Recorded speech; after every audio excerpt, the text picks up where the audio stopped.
Welcome back. Thanks for joining.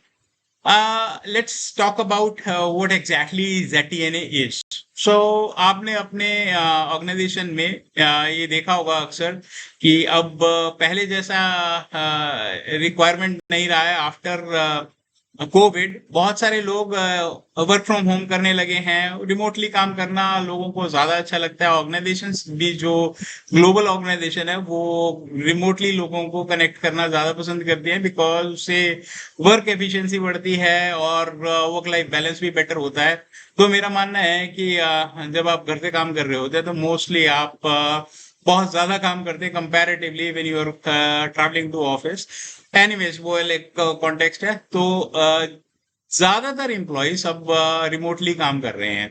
और दूसरा shift क्या आया है, पैराडाइम शिफ्ट है कि हम डेटा सेंटर पे ज्यादा डिपेंडेंट ना होके क्लाउड एप्लीकेशंस पे डिपेंडेंट हो गए हैं। क्लाउड की एप्लीकेशंस लाइक सेल्स फोर्स, आपकी जो भी एप्लीकेशन है, इनफैक्ट जो आपकी कॉर्पोरेट एप्लीकेशन है वो भी क्लाउड पे मूव कर रही है।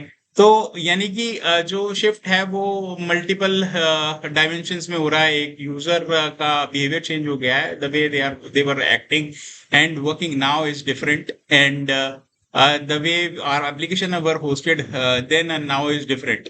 तो ZTNA ने क्या एडिशन किया है, क्या एड ऑन किया है, वो मैं आपको अब बताता हूँ, समझाने की कोशिश करता हूँ।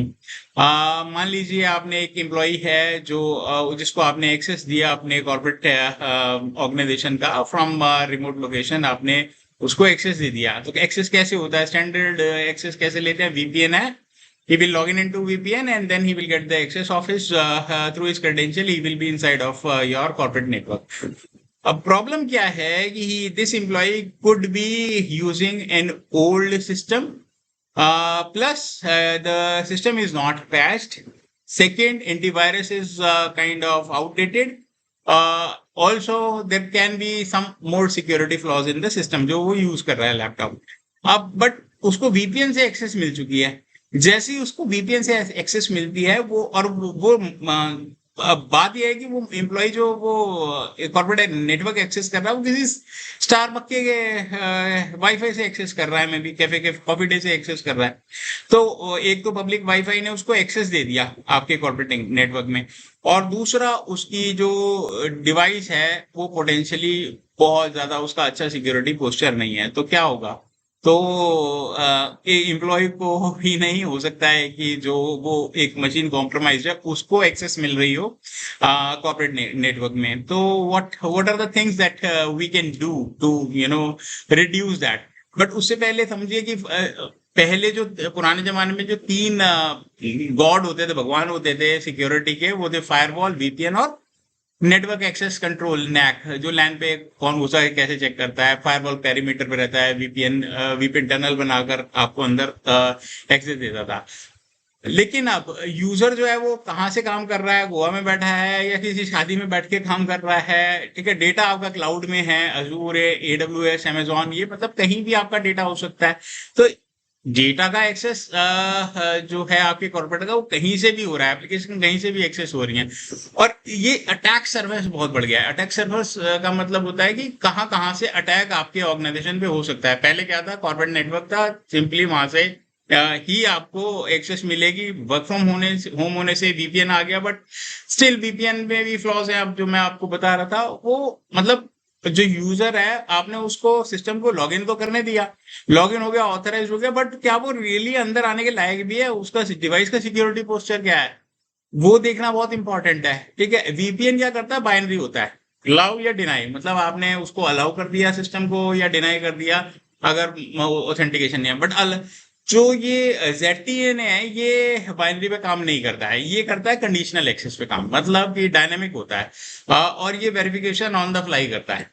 तो ये है क्या एग्जैक्टली exactly? इसकी एक फिलॉसफी है। ZTN कोई टूल या प्रोडक्ट नहीं है, ये एक फिलॉसफी है, सिंपल है पर डीप है। अगर आप इसे समझे तो कभी भी किसी पर विश्वास नहीं करना, मतलब हमेशा वेरीफाई करना है। हर बार आपको वेरीफाई करना है, चाहे वो ऑफिस में हो या घर पर, कोई फर्क नहीं पड़ता।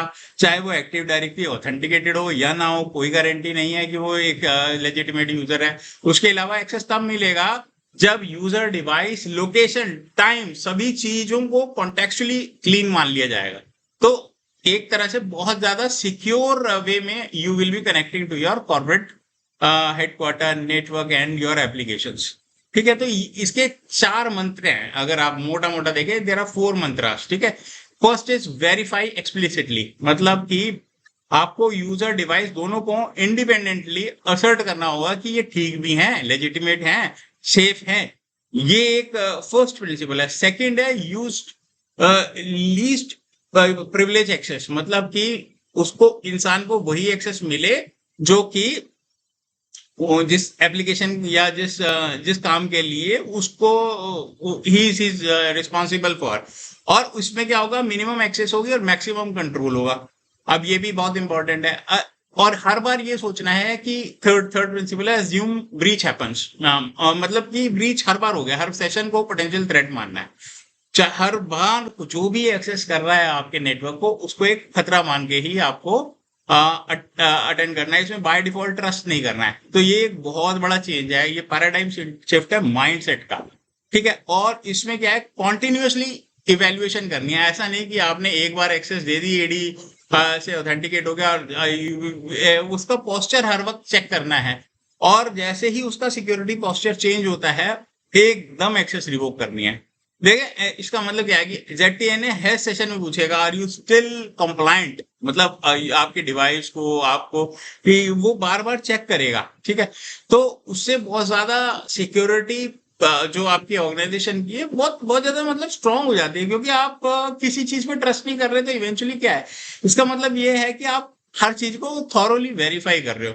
तो इसका एक बहुत एडवांटेज बड़ा होता है कि एक तो लेटरल मूवमेंट जो होती है वो बहुत कम हो जाती है। लेटरल मूवमेंट मतलब from one application to another application, from one system to another system, जो मूवमेंट है वो कम हो जाएगी, स्मॉलर ब्लास्ट रेडियस हो जाएगा। मतलब कि आपका जो रेडियस, ब्लास्ट रेडियस का मतलब है कि मान लीजिए एक मशीन कॉम्प्रोमाइज हो गई है एक जगह पे, या जैसे बम फटता है ना, अगर उसको कंटेन कर दिया, उसके चारों तरफ वॉल है, तो आसपास की चीजें जो है वो उनमें डैमेज नहीं होगा।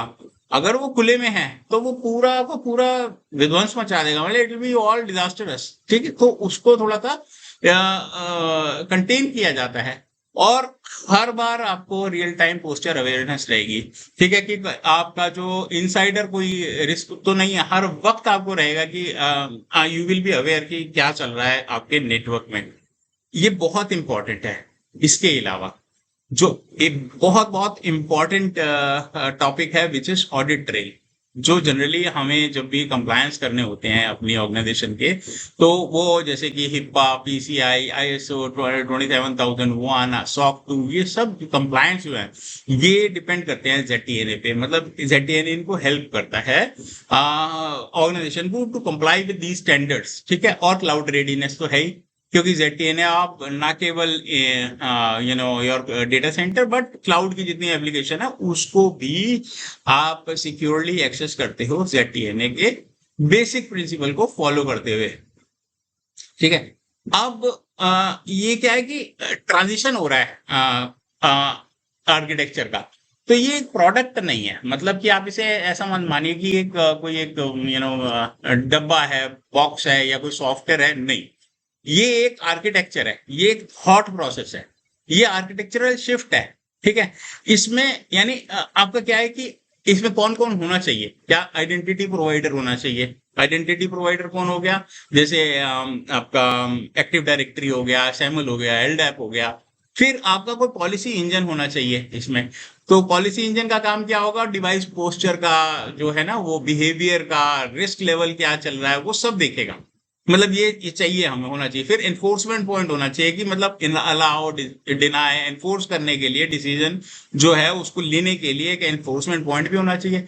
और इसकी कॉन्टिन्यूसली टेलीमेट्री होनी चाहिए कि अब एक्सेस जब भी हुआ है वो जस्टिफाइड है, मतलब ये एक्सेस हुआ, ये जस्टिफाइड है, तो ये से कंप्लायंस आपके सेट रहते हैं। तो ये जो ओवरऑल सिक्योरिटी जो है आपकी बहुत ज्यादा स्ट्रांग हो जाती है। ठीक है, अब जब हम जान गए हैं कि ये जार्गन नहीं है ZTNA, ठीक है, ये एक माइंड सेट है। मतलब आप वो मानना पड़ेगा कि हर ऑर्गेनाइजेशन जो है वो इस पे काम कर रही है। आने वाली यू नो आप you you name the organisation, all the large ESIs, global system integrator, bank, all industries are following it. तो इसमें और VPN में क्या फर्क रह गया? VPN हो गया आपका, मान लो स्मार्ट जो लैंडलाइन था, और ये ZTNA हो गया स्मार्टफोन। मतलब इस तरह का एक, मतलब मैं एनालॉजी दे रहा हूँ कि इतना ज्यादा फर्क है। ठीक है, अब आपके black and white CCTV camera थे और अब AI ड्रिवन जो डिटेक्शन है, मतलब ऐसा डिफरेंस है इसका। तो इसमें ये क्या कहता है कि जो ट्रस्ट है वो बाय डिफॉल्ट आपका जन्मसिद्ध अधिकार नहीं है भाई। You got to earn this, मतलब आपको हर बार प्रूव करना पड़ेगा कि आप जो कर रहे हो, जो एंट्री कर रहे हो इस नेटवर्क में, आप उसके लिए लेजिटिमेट हो। ठीक है, अब अगली स्लाइड में मैं आपको थोड़ा सा आर्किटेक्चरल व्यू, कैसे इसके कोर बिल्डिंग ब्लॉक हैं, उसके बारे में बताऊंगा। तो तब मिलते हैं, स्टे ट्यून्ड। Thank you.